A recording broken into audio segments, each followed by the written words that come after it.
เจ้าได้คุยกับผู้ชายหรือว่าผู้ใหญ่บ่หาก็คุยคืนนี่แหละคุยกับผู้ชายแล้วคืนนี้ฮะคุยอันเขาอันโทรมาแล้วคุยกันมันน่ะคืนนี่แหละคุยจังใดคุยดีจะว่าผู้ชายนะโอ้ยก็ดีนั่นแหละแต่ว่ามันว่าจังได๋ย่านเด้อว่าค่อยเฮ็ดเองได้ว่าคืนนี้เพื่อที่ช่องที่3เทื่อผู้ใดโอ้เฮ็ดโลน้ำมันว่ะก็สินอนน่ะเจ้าเฮ็ดอ้อเอ้าคันค่อยเมื่อยก็เจ้าแลเฮ็ดต่อยกันนั่นแหละเฮ้ยมันค่อยเฮ็ดบ่เจ้าเฮ็ดนั่นแหละว่ะโอ้ผู้ชายว่าจังซั่นเลยติเอากับผู้ชายเว้าในนั้นแล้วเจ้าจะมาเบิ่งเจ้ามันก็เรากล้าเว้าเนาะผู้ใหญ่ค่อยว่าย่านผู้ชายในห้านบ่จักบ่เข้าผู้ชายในเฮือนมันพ่อแม่มันก็ยังมีอยู่อ๋อ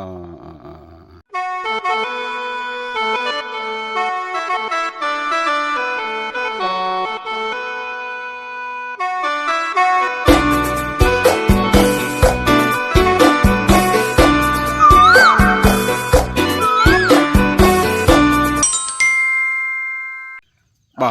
ผู้ชายใช่ก็ชาวใจว่าเจ้าชาวใจมาสิมาชาวเชโนบ่ผู้ชายใช่ก็ว่าสิมากินเนี่ยอยู่ในเฮือนนี่แล้วผู้ชายเข้ามาแล้วผู้ชายน่ะบ่ผู้ใหญ่อ้าวเงียบสัญญาณบ่ดี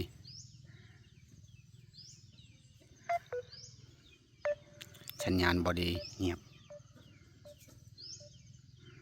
สัญญาณบ่อยากดีล่ะมื้อนี้จักเป็นหยัง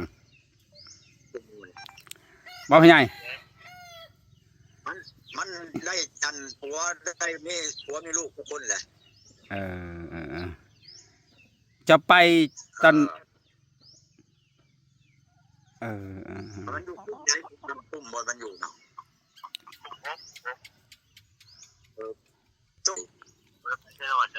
บ่เต็งมันบ่ได้1เข้าเพื่อช้ำนี่เข้าเต็งเมืองผู้เดียวเต็งโอ้ยมาตอนนี้นึงก็ได้แล้วแหละพ่อใหญ่เอ้ยคันเขามาเลยฮะเขาชื่อเด้อเขาเด้อเอามาเลยเขาจะคนที่มือน่ะผู้เดียวมันนั่นแหละบ้านที่ถามมันรายละเอียดมันอยู่ไสเป็นบ้านไหนมันไปอยู่ในชิโนน่ะพ่อแม่ไอ้น้องนั่นน่ะคนบ่แม่นเพิ่นเกิดอยู่ในชิโนดอกเอาเกิดโน่แล้วจะไปเข้าใจหักแต่ว่ามันเกิดแต่มันบ่ได้เกิดในชิโนดอกเขาว่าคนมาแต่บ่อนอื่นไปอยู่ในแล้วคนมาแต่บ่อนอื่นไปอยู่ในหันว่าพ่อใหญ่คนมาแต่บ่อนอื่นล่ะพ่อแม่เขาไปอยู่ในหันเห็นบอกเขาก็เจ้าไปอยู่ถามมันจะเห็นชื่อของพ่อแม่ให้น้องมันคนบ้านใด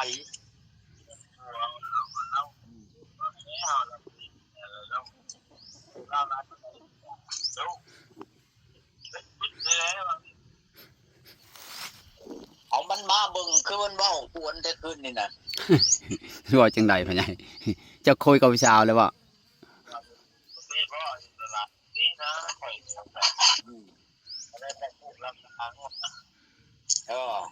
ผู้สาวว่ากวนเพิ่นว่า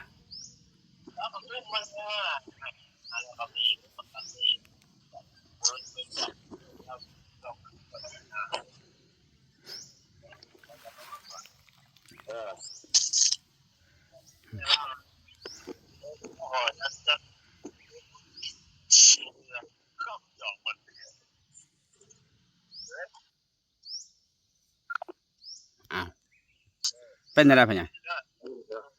เอา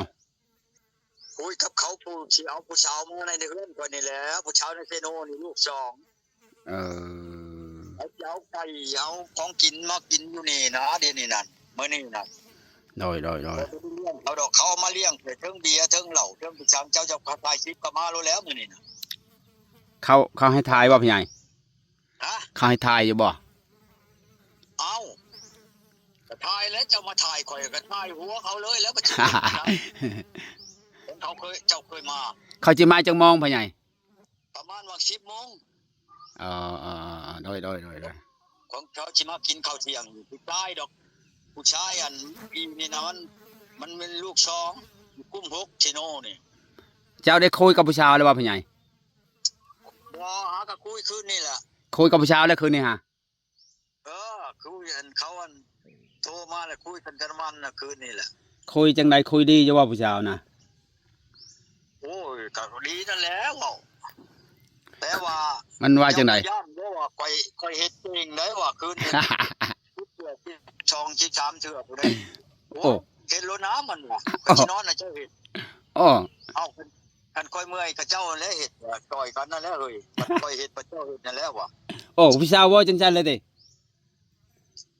เอากับผู้สาวเว้าในนั้นแล้วเจ้าจะมาเบิ่งเจ้า มันก็เรากล้าเว้าเนาะผู้ใหญ่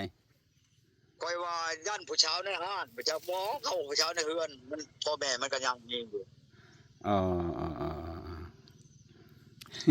เขาถามมันว่าอายุเราสูงเนี่ยเจ้าบ่ตีบ่มันว่า อืม เนี่ยเขาจะให้เราคุ้มอยู่เราก็คุ้มเจ้าหั่นแหล้วล่ะบ้านเราก็มีเฮือนเราก็มีงัวควายเราก็มีผู้ชาวหาอายุจักปีผู้ใหญ่ผู้ชาวหา ผู้ชาว6ปีอายุชาว6ปี โหยังเด็กน้อยอยู่ติ26ปีก็ซ้ำเซานางนั่นแหละ25 26ปี มื้อนี้นั่นประมาณวัน10:00 น ดอย ค่อยว่าค่อยไปดูนึ่งข้าวเผื่อได้เด้อขนมเจ้าสิมาแหละชื่อค่อยชื่อดอกกินเทิงข้าวดอกไปชูเจ้ากิน เดี๋ยวเฮาก็สิจกเข้าไปอยู่ผู้ใหญ่ ฮะ เฮาก็สิถือเข้าไปอยู่ มาโลดแล้วประมาณเขาฮอดวัน10:00 น ดอยเฮาสิไปประมาณ 8-9 โมงก็ไปแล้วมันแดดเฮาจะไปเล่นน้ำผู้ใหญ่ก่อน ไปแต่เช้าเอา มันแดดอีหลีนะเฮาจะไปคันไปแล้วก็แดดเพิ่นละบ่ายไปแล้วจังมื้อมันแดดแห้งเลย ไปรัก3 วันค่อยว่าจักแว่หมอพายเพราะว่าเฮานั่นบ่ได้อยู่ในเฮือนเฮาอยู่นาพี่ แน่เราก็ติดเฮือนนั่นได้ผู้ใหญ่ เอ้าใครแล้วบ่มันว่าอยู่ติดเฮือนไกลอีหลีน่ะมันว่า หน้าบ่ช่างอยู่ไกลหน้ามันอยู่ในบ้านในเฮือนเลยลอง จักแล้วค่อยรู้จักมันแล้ววันหมอพายมันบ่จักให้ค่อยไปแว่ อ๋อ จะมันก็ว่าอยู่ใกล้ๆนี่แหละเรื่องว่าไก่ก็ตามมันสิไปตามมัน ดอย คุณหมอคอยว่าชิแล้วคนสิไปทำคนนั่นจะออกไปว่าโอ้ยความมันก็ไปยากนะสิโอ้ยมันบ่มีหนทางไปทางรถทางหยังก็บ่มีดอกไป อ๋อ นั่นไปก็ได้ อ๋อ โอ้บ่อยากให้ไปแหละค่อยก็เลยมาเลย ดอยแสดงว่าเจ้าก็ขี่รถผ่านเฮือนแล้วเนาะของเฮือนเราก็อยู่ไกลทางอ่ะ เอ้าไก่ก็ได้มันว่ามันบ่ได้อยู่ในเฮือนมันอยู่ตรงนา นั่นแหละเจ้าก็ขี่รถผ่านนั่นแหละติ เอาก็ขี่รถผ่านนั่นแหละลงหลักกามสิไปใช้สัตว์ ดอย พูดไปกินหมูกระทะอยู่อันนั้นพุ่น กินอยู่ไส กินอยู่ห้านลานบนหมูกระทะพุ่นแล้ววันเนี่ยเสีย150,000ไปกินหมูนั่น กินกับผู้ชาวบ่ ฮะ กินกับผู้ชาวหรือกินผู้เดียว กินกับผู้สาวนั่นแล้วผู้สาวก็เมียเขาผู้หนึง อืม เนี่ยผู้สาวนั่นผู้หนึงผู้สาวนั่นโอ้ยอันผูกไปว่ามันขี้ไล่นั่นแหละขี้ไล่ลีเด้อ ขี่ไล่จนหับบ่ได้เลยติ คนแบบนี้ฮะ ขี่ไล่จนหับบ่ได้เลยเนาะ อับบ่ได้แล้วเนี่ยอันผูกไปน้ำนั่นบัดเมียเขา ดอย มันงามดีนั่นน่ะ อ๋อเมียเข้าพอเบิ่งติ พอเบิ่งน้ำขาวอีนั่นน่ะคนอ้วนไปให้มัน2,000 วันมันก็จะเอาเข้าบ้านผักมันบ่ไปมันบ่ได้มันมาหลายเทื่อก่อนมันบ่มาเทื่อเดียวเลยจะเฮ็ดบ่ได้มันมาหลายเทื่อจะมาจังเฮ็ดค่อยกายมันนั่นซ้ำไอ้อีอันขี้ไล่นั่น100,000ให้มัน200,000บ่ อ้าวคือว่าให้เมียเข้าไปให้200,000 เอามันพามาเด้ เอา มันและพามาสิพี่สีมันเนี่ย โอ้คัก หาแล้วบ่ได้เว้าคักนะค่อยเว้าแจ้งแล้วได้วันน่ะไปว่าเขาบ้านผักก็จะเจ้า2,000 บาทยังเข้าบ่ได้มันว่าเข้าก่อนหลายเทื่อมาก่อนมันว่า มันไปบ่แห้งแล้วอีนั่นมันผักมันเก่าจักบนหมูกระทะแล้วมันก็มาพูดพิษนั่นฟังแวนบนนั้นทุกฝังพุ่นบ่แม่นใกล้ใด ดอย เป็นอยากเข้าช่องรักคุณแฟนรักษาหมองไปมันยังรู้จักดีนะมันรู้จักพอแห้งแล้วอีเมียเขาน่ะมันไปพอแห้งแล้ว ดอย รอบไปครับอ๋อกะจิมากับมาประมาณวัง10 โมงเด้อ โดยเฮาสิมาก่อนนั่นแหละมันแดดนี่จะน้อยเฮาก็ไปแล้วจะหน่อยนี่ มาฮอดก่อนอันเนี้ย โดย